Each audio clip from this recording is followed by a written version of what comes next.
إن الحمد لله نحمده ونستعينه ونستغفره ونعوذ بالله من شرور أنفسنا ومن سيئات أعمالنا من يهده الله فلا مضل له ومن يضلله فلا هادي له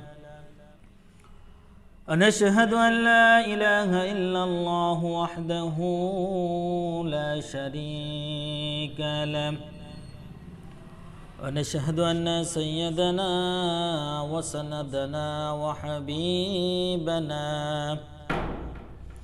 وحبيب طبيبنا وطبيب الراشدين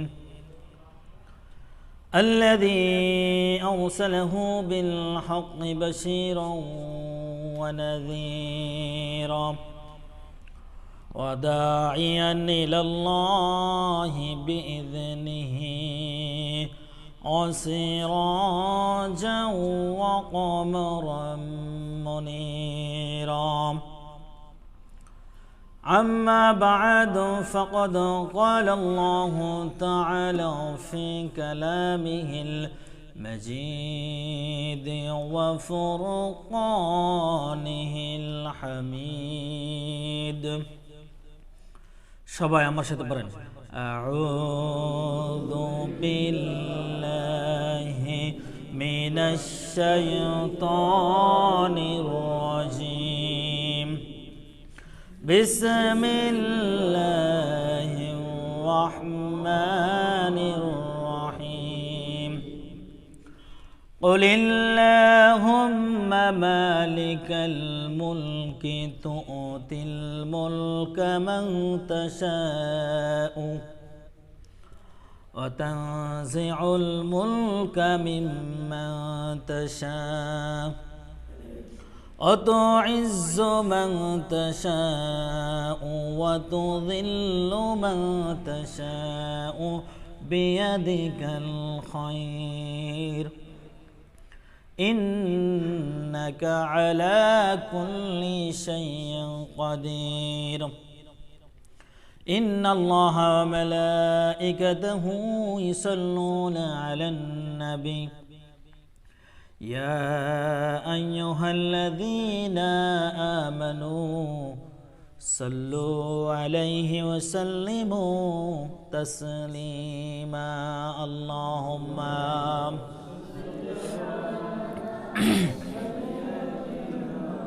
مولانا محمد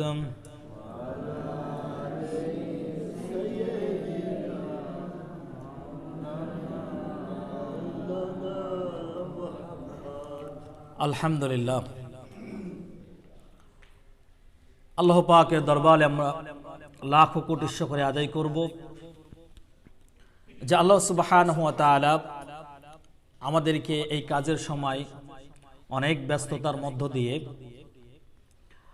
আমাদেরকে দুনিয়াবি সমস্ত কাজ থেকে ফারেক করে দুনিয়ার সমস্ত ফিতনা ফাসাদ থেকে বিরত রেখে পবিত্র জুমার দিন তার ইবাদত করার জন্য নির্বাচিত করে তার পবিত্র ঘর মসজিদে আসার এবং বসার তৌফিক এনায়েত করেছেন। এজন্য আমরা সকলেই খুশি হয়ে অন্তর থেকে অন্তরস্থল থেকে শুকরিয়া আদায় করেছি। সকলেই বলছে আলহামদুলিল্লাহ।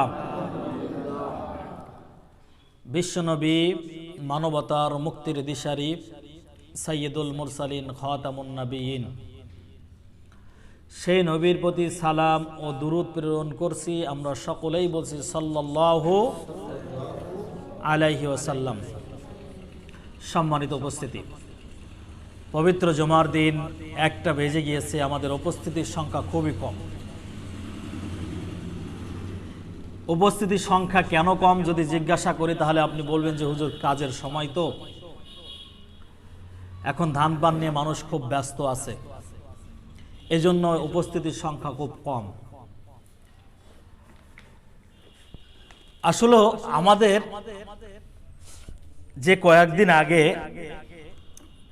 এত বাড়ি বর্ষণ হলো, অর্থাৎ পানি বর্ষণ হলো, আর এই পানির দ্বারা যে আমরা কত ক্ষতিগ্রস্ত হলাম এটা শুধুমাত্র কৃষকরাই বুঝতেছে।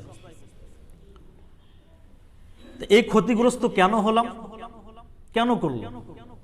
আল্লাহ বলছে এর জন্য দায়ী কেউ নয়। যহারাল ফাসাদু ফিল বাররি ওয়াল বাহর বিমা কাসাবাত আইদিন নাস লিউযীকাহুম বা'দাল্লাযী আমিলু লাআল্লাহুম ইয়ারজিউন। জলে স্থলে যা কিছু ঘটে, যে বিপর্যয়গুলো তোমরা দেখতে পাও, এগুলো সব তোমাদের নিজেদের হাতের ইনকাম করা। আপনি আমি আল্লাহ তাআলার ইবাদতকে বাদ দিয়ে জমির পেছনে আমরা পড়ে আছি। আপনি কি বৃষ্টি ঠেকাতে পারছেন? আপনি কি আপনার ফসলকে বৃষ্টি থেকে নিরাপদ করতে পারছেন, বাঁচাইতে পারছেন? কেউ পারেন নাই। এক হাত পানির উপরে ধানগুলো সব ভাসতেছে, আপনি তো পারলেন না আপনার ফসলকে আপনি সেভ করতে। কেন পারলেন না? তার পেছনে তো সব সময়ের জন্য আপনি আল্লাহ তাআলার ইবাদত বাদ দিয়ে আপনি জমির পেছনে আছেন। এমনকি জুমার দিন খুব গুরুত্বপূর্ণ একটা দিন, যেই দিনে আজানের পর দুনিয়াবি কোনো কাজ করা আল্লাহ তাআলা হারাম করেছেন, সেই দিনেও আমরা এই কাজটা করতেছি। আমাদের কবে বুঝ আসবে যে আল্লাহ ক্ষতি করলে কেউ সেটা রোধ করতে পারবে না? আমি যে জমির পেছনে দৌড়াচ্ছি, যে জমিতে আমি কাজ করছি, সেই জমিনের ধানগুলো, ফসলগুলো আল্লাহ তাআলা যদি বিপর্যয় দিয়ে, প্রাকৃতিক বিপর্যয় দিয়ে ধ্বংস করে দেয়, নষ্ট করে যায়, বিনষ্ট করে দেয়, কে এগুলোকে বাঁচাবে? কেউ বাঁচাতে পারবে না। তবে আল্লাহ তাআলা তিনি রহমান, তিনি রহিম। বান্দা আল্লাহ তাআলার যত নাফরমানিই করুক না কেন, আল্লাহ তাআলা বান্দাকে নিরাশ করে না, বান্দার ফসলগুলোকে নষ্ট করে দেয় না। কারণ বান্দা খাবে কি?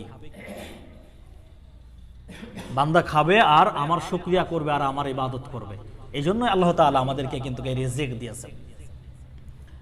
তা আজকে ঠিক তো আমরা তার বিরোধী হয়ে যাচ্ছি। আল্লাহ তাআলা আমাদেরকে পাঠিয়েছেন তার ইবাদত করার জন্য, গোলামি করার জন্য, কিন্তু আমরা গোলামি করছি শয়তানের, ইবাদত করছি শয়তানের। এখন যেহেতু নির্বাচনের সময় একটা বিষয় আপনাদের সামনে তুলে ধরলে আপনারা বুঝতে পারবেন। বিষয়টা এখন নৌকা প্রতীক যাদেরকে দেওয়া হয়েছে এরা কিন্তু খুব পাওয়ারফুল হয়েছে। এই নৌকা প্রতীকের বিরুদ্ধে যদি কোনো দলীয় লোকও যদি সে নির্বাচন করে, তাহলে গভর্নমেন্ট থেকে বলা হচ্ছে যে তাকে বহিষ্কার করা হবে দল থেকে। কারণ সে সরকার দলীয় লোক, সরকারের বিরুদ্ধে, সরকারের প্রতীকের বিরুদ্ধে কেন সে নির্বাচন করবে? এক ইউনিয়নে অনেক প্রার্থী আছে যারা সকলেই আওয়ামী লীগ করে, কিন্তু সকলকে তো আর দলীয় প্রতীক দিতে পারে না, যে কোনো একজনকে দিবে। আর যে কোনো একজনকে যখন দলীয় প্রতীক দিচ্ছে, আর একজন আওয়ামী লীগ কিন্তু তাকে সমর্থন করছে না, তার বিরুদ্ধে স্বতন্ত্র ভোট করছে। দলের যিনি সভাপতি, আওয়ামী লীগের সভাপতি, দলের কেন্দ্রীয় মাননীয় প্রধানমন্ত্রী, তিনি বলছেন দল থেকে বহিষ্কার করা হবে। যিনি সাধারণ সম্পাদকের দায়িত্বে আছেন তিনি বলছেন দল থেকে বহিষ্কার করা হবে। কেন? এই জন্যই দল থেকে বহিষ্কার করা হবে, তোমরা দলের বিরুদ্ধে ভোট করছো। কারণ আমরা নির্বাচিত যাকে করে দিয়েছি, প্রতীক দিয়েছি, তোমরা তার ভোট করছো না বা তাকে চয়েস করছো না, তার মানে তোমরা আমাদের বিরোধী চলছো, এই জন্য তোমাদের দল থেকে বহিষ্কার করা হবে। এখন আল্লাহ বলছে যে আমি তোমাকে দুনিয়াতে পাঠালাম আমার ইবাদত করার জন্য, আমার অনুসরণ করার জন্য, আমার দাসত্ব করার জন্য। তুমি কি করলে? তুমি শয়তানের দাসত্ব করলে, তুমি শয়তানের ইবাদত করলে, শয়তানের গোলামি করলে। তাহলে আল্লাহ কি বহিষ্কার করবে না? আল্লাহ যদি আল্লাহর দল থেকে আপনাকে বহিষ্কার করে, কে আপনাকে আল্লাহর দলে আবার ঢোকাবে? আওয়ামী লীগের দল থেকে বহিষ্কার করলে আপনি 2-5 বছর পর আবার ক্ষমতাশীল কোন ব্যক্তিকে ধরে আবার ওই দলে ঢুকে যেতে পারবেন, এটা সাধারণ একটা বিষয়। কিন্তু আল্লাহ যদি আপনাকে আল্লাহর দল থেকে, ইন্নাদ দীন ইনদাল্লাহিল ইসলাম, ইসলাম থেকে আল্লাহ তাআলা যদি আপনাকে বহিষ্কার করে, কে আপনাকে ওই ইসলামের মধ্যে পদার্পণ করাতে পারবে? কেউ করাতে পারবে না। তাহলে দলীয় নেত্রীর বিরুদ্ধে গেলে যদি দলীয় নেত্রী দল থেকে বের করে দেয়, আল্লাহর বিরুদ্ধে গেলেও আল্লাহ তাআলা ইসলাম থেকে তাকে বের করে দিবে। আর ইসলাম থেকে যদি আল্লাহ তাআলা কাউকে বের করে দেয়, ওই ইসলামের মধ্যে আর কেউ তাকে পদার্পণ করাতে পারবে না, ঢোকাতে পারবে না। এই জন্য আমাদেরকে ইবাদত করতে হবে আল্লাহ তাআলার জন্য, আল্লাহ তাআলাকে ভয় করে। বিশেষ করে আমরা জুমার দিন আমরা একটু আগে আগে আসার চেষ্টা করব, কারণ এখানে একটা সপ্তাহে আমরা সমাজে কি করছি, আমাদের বাংলাদেশে কি হচ্ছে, সমসাময়িক বিষয় নিয়ে আলোচনা হয়, কিছু মেসেজ দেওয়া হয়। কিন্তু মেসেজটা আপনি যখন আসবেন 20-25 আসবেন, আপনি তো কিছুই পাবেন না। মেসেজ কি নিয়ে যাবেন এখান থেকে? কিছুই তো নেওয়ার মতো নেই এখানে। শুরু থেকে শেষ পর্যন্ত যদি না বুঝেন, তাহলে কিন্তু আপনি কোনো মেসেজই নিয়ে যেতে পারবেন না। তো সম্মানিত উপস্থিতি, আজকের আমার আলোচনার সাবজেক্ট হচ্ছে সম্মান দেওয়ার মালিক হচ্ছেন আল্লাহ তাআলা, আবার সম্মানকে ছিনিয়ে নিয়ে অপদস্থ করার মালিক হচ্ছেন আল্লাহ তাআলা। আল্লাহ তাআলা সূরাতুল আলে ইমরানের মধ্যে বলছেন, কুলিল্লাহুম্মা মালিকাল মুলকি তুতিল মুলকা মান তাশা ওয়া তানজিউল মুলকা মিম্মান তাশাউ ওয়া তুইজ্জু মান তাশাউ ওয়া তুযিল্লু মান তাশাউ বিয়াদিকাল খায়র ইন্নাকা আলা কুল্লি শাইইন কাদির। আলে ইমরানের 26 নম্বর আয়াতের মধ্যে আল্লাহ নবীকে বলছে, হে নবী, কুল ইন কুনতুম তুহিব্বুনাল্লাহ, আপনি আপনার উম্মতদিগকে জানিয়ে দিন যে আমি আল্লাহ রাব্বুল আলামিন যাকে সম্মান দান করি, তার সম্মান পৃথিবীর কেউ নষ্ট করতে পারে না। অতুযিল্লু মান তাশাউ বিয়াদিকাল খায়র, আবার আমি আল্লাহ যাকে জিল্লতি করে বেইজ্জত করি, আল্লাহ রাব্বুল আলামিন বলছে তাকে পৃথিবীর কেউ ঠেকাতে পারে না, তাকে আমি আল্লাহ বেইজ্জত করেই ছাড়ব। তাহলে সম্মান দেওয়ার মালিক হচ্ছেন মহান রব্বুল আলামিন। তিনি যদি কারো সম্মান বাড়িয়ে দেন, তাহলে সেটা কেউ কমাতে পারবে? কেউ পারবে না। কারণ ইন্নাল্লাহা আলা কুল্লি শাইইন কাদির, সমস্ত ক্ষমতার মালিক একজন, তিনি কে? আল্লাহ। তা আজকে আমরা একটা জিনিস লক্ষ্য করতে পারছি, আপনারাও দেখেছেন, জানেন, প্রতিমন্ত্রী তিনি দীর্ঘ 3-4 মাস এমন ভাবে ইসলামের বিরুদ্ধে অবস্থান করেছে, মনে হচ্ছে উনি খেপা কুকুর হয়ে গিয়েছে। কিছু কুকুর আছে না, দেখবেন খেপে যায়, যাকে পাই তাকেই কামড়ায়। সব কুকুর কিন্তু এমন না, কিন্তু কিছু কুকুর আছে যাকে পাই তাকেই কামড়ায়। তো এই মন্ত্রীর অবস্থা এমন হয়েছিল, ও যেই বিষয় পাচ্ছে সেই বিষয় নিয়ে কথা বলছে, যে বিষয় তার কোনো জ্ঞান নেই। ইসলাম, এই সংবিধান থেকে ইসলামকে বাদ দিয়ে দেওয়া হবে, যেটা মাননীয় প্রধানমন্ত্রীও বলেন নাই। যিনি আওয়ামী লীগের সাধারণ সম্পাদক, তিনিও কখনো এই কথা বলেন না। তাহলে তারা যদি না বলে, একজন থার্ড পারসন মন্ত্রী, প্রতিমন্ত্রী, সে কিভাবে বলে যে আগামী যখন সংসদে আমরা বসবো, অধিবেশনে বসবো, তখন অবশ্যই এই বিষয়টাকে নিয়ে আমরা আলোচনা করব এবং রাষ্ট্র থেকে ইসলাম ধর্মকে কেটে দেওয়া হবে, নাউজুবিল্লাহ, এবং বিসমিল্লাহকে তুলে দেওয়া হবে। এমন করে একের পর এক মন্তব্য করতেই আছে। বাংলাদেশের যে সমস্ত প্রখ্যাত আলেম আছে, এই আলেমদেরকে নিয়েও তিনি বাজে মন্তব্য করা শুরু করলেন। তিনি কখনো কোনো কনসার্টে যে গান গাচ্ছে, কখনো মেম্বারের পরে তিনি ওয়াজ করছেন, কখনো জুব্বা পড়ছেন, কখনো টুপি মাথায় দিচ্ছেন, আবার বলে যে আমাদেরকে বলে আমরা নাকি ধর্ম ব্যবসায়ী। তাদের যখন প্রয়োজন হয় তখন তারা সুন্নাতি লিবাস পরে মানুষের সামনে নিজেদেরকে উপস্থাপন করে, আবার যখন নিজের প্রয়োজন ফুরিয়ে যায় তখন আবার কনসার্টে যে গান বাদ্য বাজনা করে। কিন্তু এই ব্যক্তি যেইভাবে কথা বলছিল, আমি চিন্তা করছি যে এর ধ্বংস খুব দ্রুত অনিবার্য, এর ধ্বংস খুব দ্রুতই আসবে। কারণ ইসলামকে যদি কেউ বাদ দিতে চায়, আল্লাহ বলছে আমি ওকে সম্মানের স্থান থেকে বাদ দিয়ে দিই। সুবহানাল্লাহ। কারণ ইসলাম তো পৃথিবীর কোনো মানুষের ধর্ম নয়। আল্লাহ বলছেন ইন্না দীনা ইনদাল্লাহিল ইসলাম। ইন্না শব্দটা যারা গ্রামার বুঝে তারাই বুঝে যে কত ভয়ঙ্কর একটা বিষয় শব্দ। ইন্না, আল্লাহ যদি বলতেন, শুধুই যদি তিনি বলতেন যে আমি বাদ দিয়ে দিলাম হয়ে গেল, কিন্তু না, আল্লাহ বলছে ইন্না, নিশ্চয়, অবশ্যই আমার কাছে একমাত্র মনোনীত ধর্ম হচ্ছে ইসলাম। আর সেই ইসলামকে বাদ দিয়ে দিতে চায় এই মন্ত্রী।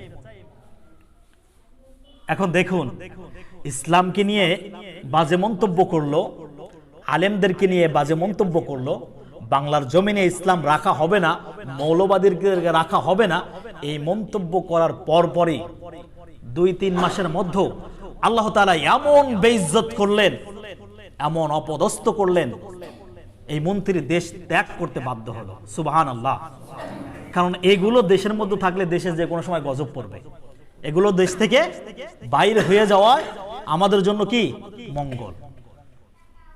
একটা মানুষ কতটা অপদার্থ হলে, কতটা বাজে হলে, কতটা ইসলাম বিরোধী হলে ইসলামের বিপক্ষে কথা বলতে পারে। মন্ত্রী অনেক আছে বাংলাদেশে, অনেক এমপি আছে, অনেক আওয়ামী লীগের নেতৃবৃন্দ আছে, তারা তো এই সমস্ত কথাগুলো বলে না। কিন্তু তিনি এই সমস্ত কথাগুলো বলে নিজের কপালটাকে নিজে পুড়িয়েছে। আজকে আপনারা দেখেছেন যে সে চিত্রনায়িকা মাহিয়া মাহির সাথে এমন কিছু কথোপকথন করেছে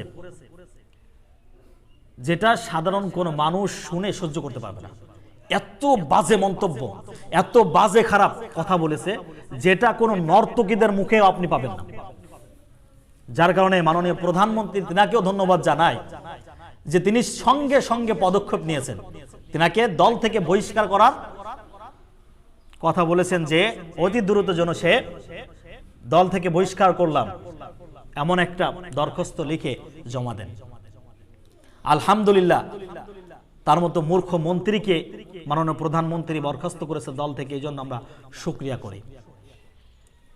তবে মনে রাখতে হবে, ইসলামের বিরুদ্ধে যারা পূর্বে গিয়েছিল, আবু জাহেল, আবু লাহাব, উতবা, সাইবা, নমরুদ, ফিরআউন, এদের যে ক্ষমতা ছিল, বর্তমান সময়ে সারা পৃথিবীতে এমন একজন নেতা নেই যে তার এত বেশি ক্ষমতা আছে।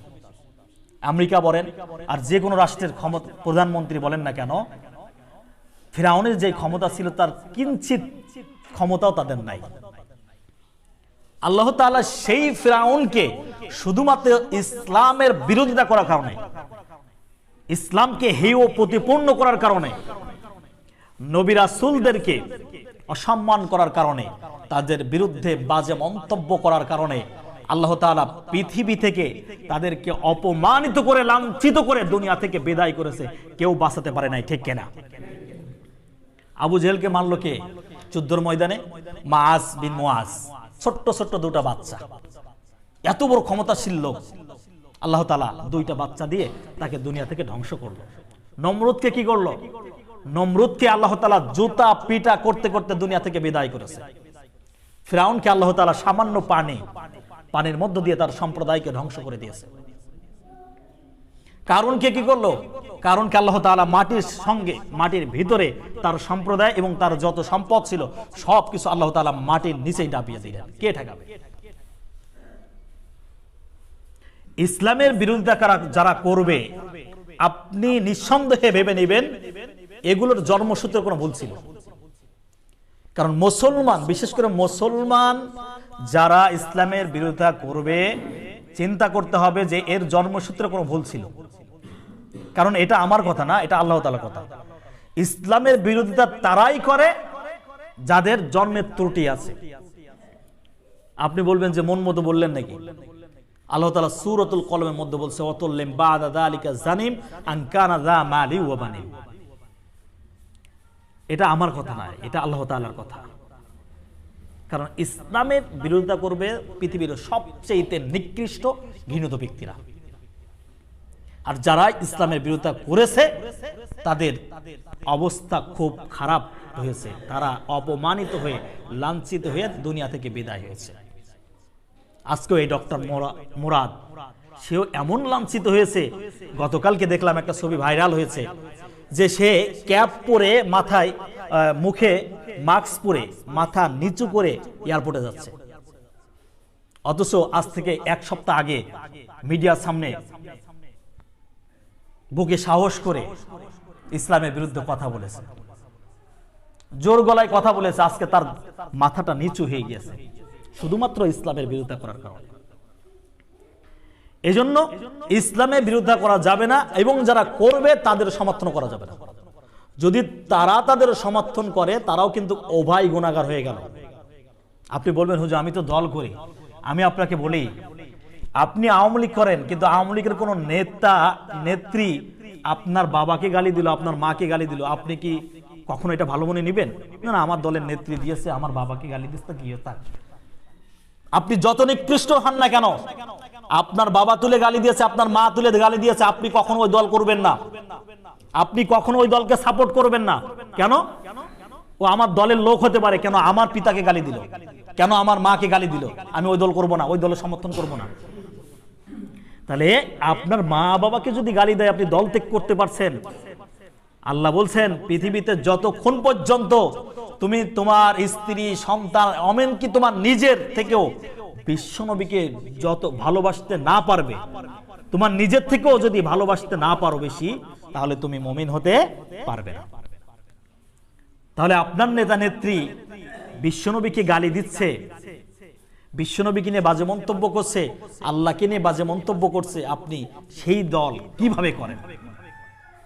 অথচ বাবাকে গালি দিলে আপনি দল ত্যাগ করছেন, কিন্তু নবীকে গালি দিলে কেন সেই দলের সমর্থন করছেন? অবশ্যই আপনি দল করতে পারেন, সে অধিকার আপনার আছে, আপনি আওয়ামী লীগ করবেন, বিএনপি করবেন, জাতীয় পার্টি করবেন, এই অধিকার এই রাইটস সমস্ত মানুষের আছে, কিন্তু সেটা আমার ইসলামের ঊর্ধ্বে নয়, সেটা আমার আল্লাহর ঊর্ধ্বে নয়, আমার নবীর ঊর্ধ্বে নয়। যখনই আমার নবীর বিরোধিতা করবে তখনই আমি ওই দল আর করব না, যখনই আমার আল্লাহর বিরোধিতা করবে, ইসলামের বিরোধিতা করবে, তখনই ওই দলকে আর আমি সমর্থন করতে পারবো না। এটাই হচ্ছে মুমিনের বৈশিষ্ট্য। এজন্য সম্মানিত উপস্থিতি, আমাদেরকে ইসলামকে পরিপূর্ণভাবে মেনে নিতে হবে। আমানুদখুলু ফিস সিলমি কাফা, হে ঈমানদাররা তোমরা ইসলামের মধ্যে পূর্ণাঙ্গভাবে বিশ্বাস করো, পূর্ণাঙ্গভাবে তোমরা ঢুকো, কিছু মানবে আর কিছু মানবে না, হবে না। যেটা তোমার বিরুদ্ধে চলে গেল সেটা মানবে না, আর যেটা তোমার পক্ষে চলে আসলো সেটা মানবে না। ইসলাম এমনটি নয়, সমস্ত কিছুকে মেনে নিতে হবে, ইসলামের মধ্যে পদার্পণ করতে হবে, তাহলেই কিন্তু আপনি ইসলামের মধ্যে পদার্পণ করতে পারবেন, তাহলেই কিন্তু আপনি মুমিন হতে পারবেন। আজকে পৃথিবীতে যেই বিপর্যয়গুলো দেখতেছি, যে খুন খারাপিগুলো আমরা দেখতেছি, এগুলো কিন্তু সব আমাদের নিজেদের হাতে ইনকাম করা। আমি একটু আগেই বলেছি জহরাল ফাসাদু ফিল বাররি ওয়াল বাহর বিমা কাসাবাত আইদিন নাস।